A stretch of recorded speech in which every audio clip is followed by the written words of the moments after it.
As Washington was playing the Chargers during week 1, starting quarterback Ryan Fitzpatrick had what is believed to be a hip issue. We'll get into that in a few seconds from now. But first off, the 49ers cornerback, according to Kyle Shanahan, he believes that 49ers cornerback Justin Verrett tore his ACL.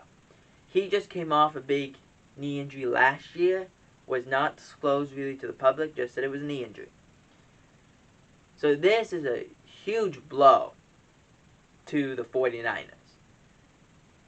Do they go elsewhere? Do they go and say, no, we're just going to deal with the depth we have? It puts them in a very interesting position, because they were all hurt last year too, and they had to go look for some guys. We'll just wait and see what happens. But going back to, and we will know more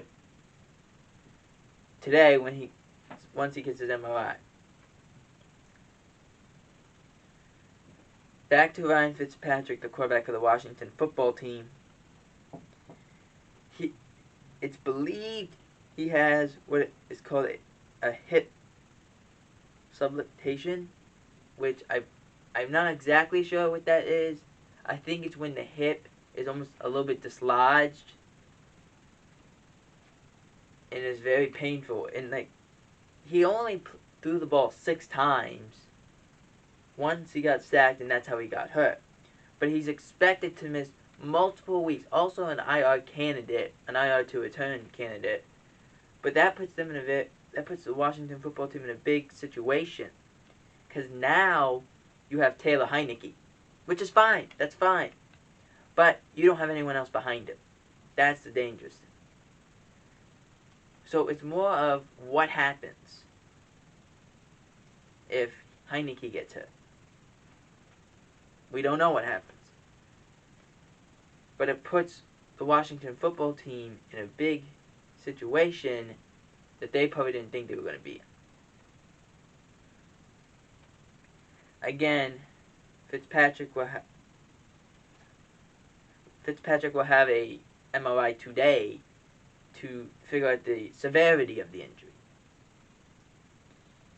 The hope is no serious damage, but it doesn't look so likely. The Saints gave Marshon Lattimore a 5-year, $97.6 million contract extension. $44 million fully guaranteed. And $68.3 million in total guarantees, which is the most guaranteed money in NFL history given to a cornerback.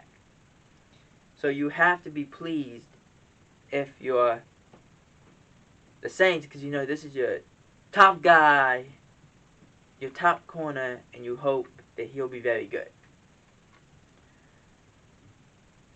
The Eagles have released veteran defensive tackle Ty McGill. He was on the COVID list for recently anyway. He was on the COVID list. No explanation was given why he was released.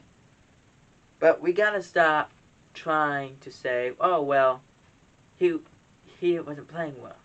It's week 1. Teams aren't going to play very well because they're trying to get used to these new players. They want to see what they're good at when they're not good at. Oh, that worked last year, but wait, we don't have the same guys than we did this. We don't have the same guys this year as we did last year, is what I'm trying to say.